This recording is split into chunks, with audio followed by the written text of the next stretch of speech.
पूरे हरियाणा को राम राम।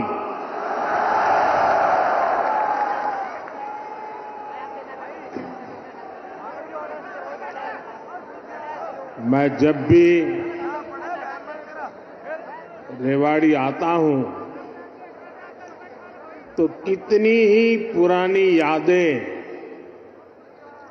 ताजा हो जाती है। रेवाड़ी से मेरा रिश्ता कुछ अलग ही रहा है। मैं जानता हूं रेवाड़ी के लोग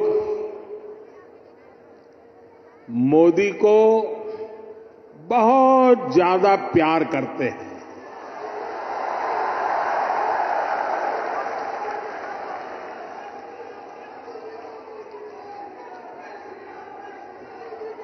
और अभी मेरे मित्र राव इंद्रजीत जी ने जैसे बताया,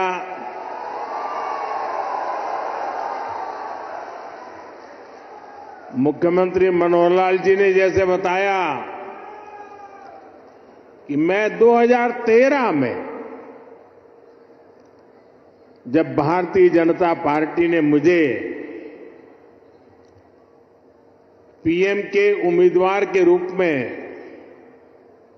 घोषित किया था तो मेरा पहला कार्यक्रम रेवाड़ी में हुआ था।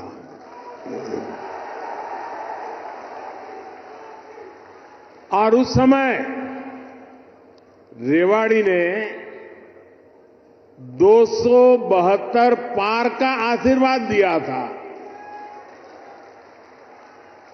और आपका वो आशीर्वाद सिद्धि बन गया।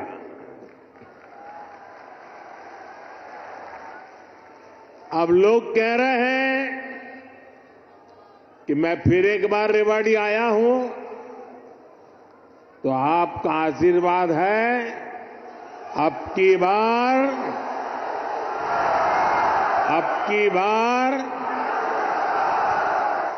बार एनडीए सरकार 400 पार।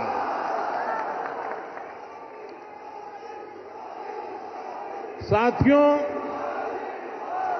लोकतंत्र में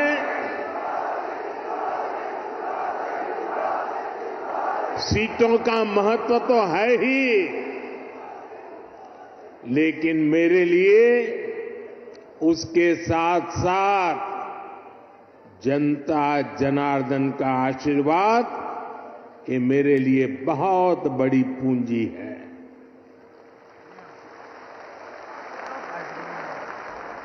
आज पूरी दुनिया में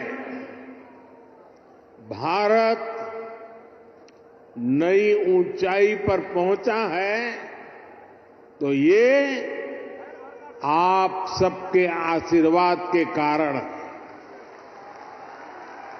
ये आपके आशीर्वाद का कमाल है। हरियाणा के मेरे भाई और बहनों, विकसित भारत बनाने के लिए हरियाणा का विकसित होना भी बहुत जरूरी है। और हरियाणा तभी विकसित होगा जब यहां आधुनिक सड़कें बनेगी। हरियाणा तभी विकसित होगा जब यहां रेलवे का आधुनिक नेटवर्क होगा। हरियाणा तभी विकसित होगा जब यहां बड़े और अच्छे अस्पताल होंगे। थोड़ी देर पहले ही मुझे ऐसे अनेक कामों से जुड़ी लगभग 10,000 करोड़ रुपए की परियोजनाएं हरियाणा को सौंपने का अवसर मिला है। इसमें रेवाड़ी एम्स है, गुरुग्राम मेट्रो है, कई रेल लाइन है, नई ट्रेन है। इनमें ज्योति सरमय कृष्ण सर्किट योजना से बना एक आधुनिक और भव्य म्यूजियम भी है। और प्रभु राम के आशीर्वाद ऐसे हैं कि आजकल मुझे हर स्थान पर ऐसे पवित्र कामों से जुड़ने का अवसर मिल जाता है। ये राम जी की कृपा है। ये म्यूजियम भगवान श्री कृष्ण के गीता संदेश और इस पावन धरा की भूमिका से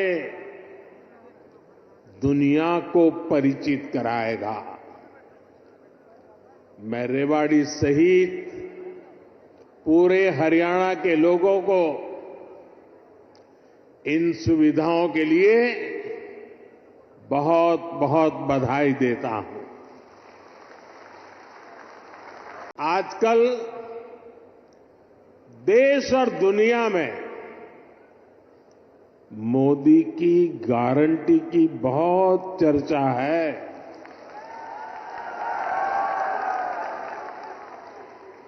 और रेवाड़ी तो मोदी की गारंटी का सबसे पहला गवाह है। यहां पीएम पद के उम्मीदवार के रूप में मैंने देश को कुछ गारंटियां दी थी।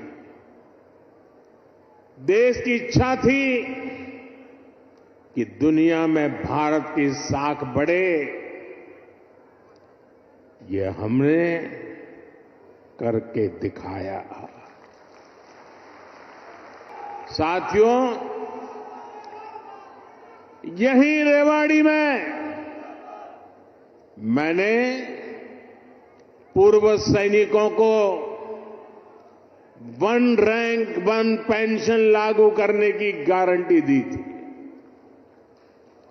कांग्रेस वाले सिर्फ 500 करोड़ रुपए दिखाकर वन रैंक वन पेंशन लागू करने का झूठ बोलते थे। रेवाड़ी की वीर धरा से लिया गया वो संकल्प मैंने आपके आशीर्वाद से पूरा किया। अभी तक ओआरओपी के तहत वन रैंक वन पेंशन के तहत पूर्व सैनिकों को करीब करीब 1 लाख करोड़ रुपए मिल चुके हैं। और इसके बड़े लाभार्थी हरियाणा के भी पूर्व सैनिक रहे हैं। सिर्फ रेवाड़ी के ही सैनिक परिवारों की बात करूं तो उन्हें ओआरओपी से 600 करोड़ रुपए से ज्यादा मिले हैं। आप मुझे बताइए, जितना पैसा रेवाड़ी के सैनिक परिवारों को मिल रहा है उससे भी कम कांग्रेस ने पूरे देश के पूर्व सैनिकों के लिए बजट में रखा था, सिर्फ 500 करोड़। ऐसे झूठ और धोखेबाजी के कारण ही कांग्रेस को देश ने नकार दिया है। साथियों, मैंने रेवाड़ी वासियों को, हरियाणा के परिजनों को यहां एम्स बनाने की भी गारंटी दी थी। आज यहां एम्स के निर्माण की प्रक्रिया शुरू हो गई है और हमारे राव इंद्रजीत तो इस काम के लिए लगातार, वो बोलते कम है लेकिन जो तय करे उसके पीछे लगे रहते हैं। आज एम्स का शिलान्यास हुआ है तो मेरी गारंटी की, और मैं आपको कहूंगा कि आज उसका शिलान्यास किया है और लोकार्पण भी हम ही करेंगे।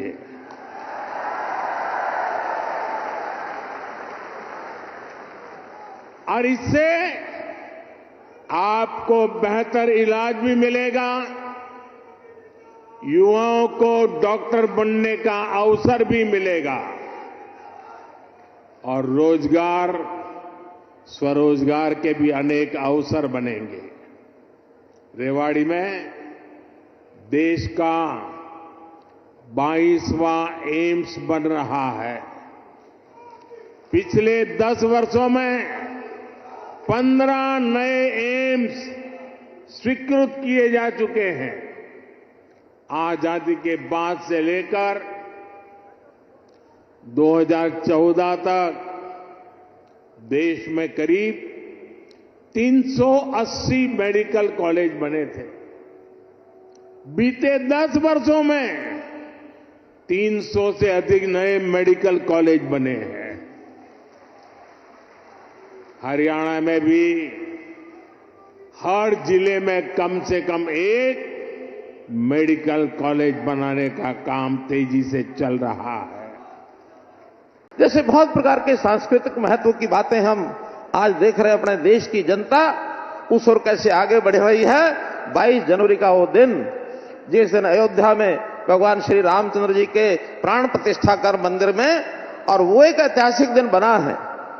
देश में राम राज्य की जो कल्पना की जाती थी, एक प्रकार का प्रत्यक्ष, वैसे तो पिछले 10 सालों में आपने जो हमें राह दिखाई है, राम राज्य की ओर आगे बढ़ रहे हैं। अब और ज्यादा संकल्प पक्का हुआ है कि उस प्राण प्रतिष्ठा से हमारे नेतृत्व की प्रतिष्ठा भी बहुत बढ़ी है। और जो और अच्छी बात हुई, अभी कल ही अबू धाबी में आपने जो मंदिर का जाकर के वहां उद्घाटन किया, और जिस प्रकार विदेशों में भी, कतर में भी ऐसे मंदिरों का जो उद्घाटन, ये भी दुनिया के इतिहास के अंदर एक नई बात जो हो रही है। उसी कड़ी के अंदर भले छोटा वो पग हो, लेकिन महत्वपूर्ण है।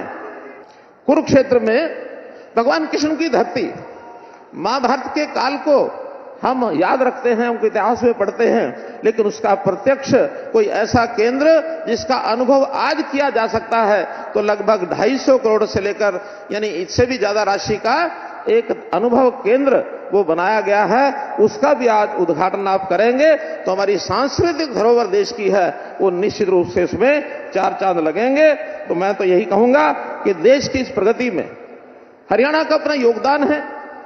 आप हमारा मार्गदर्शन करते हैं, आशीर्वाद देते हैं, और जब कभी हम कोई अच्छे काम करते हैं, मुझे बड़ी प्रसन्नता है कि उनका उल्लेख करके आप हमारी पीठ थपथपाते हैं।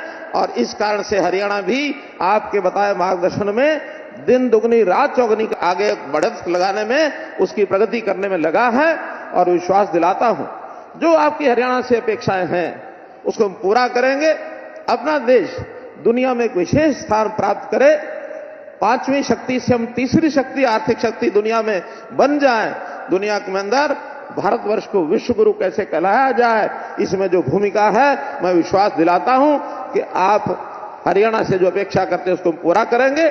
आज इस अवसर पर मैं हरियाणा की 2 करोड़ 80 लाख जनता की ओर से आपका अभिनंदन करता हूं, स्वागत करता हूं, आपका आभार और धन्यवाद प्रकट करता हूं कि आज इस अवसर पर हमारा मार्गदर्शन करने के लिए आए हैं। बहुत बहुत धन्यवाद, बहुत बहुत आभार।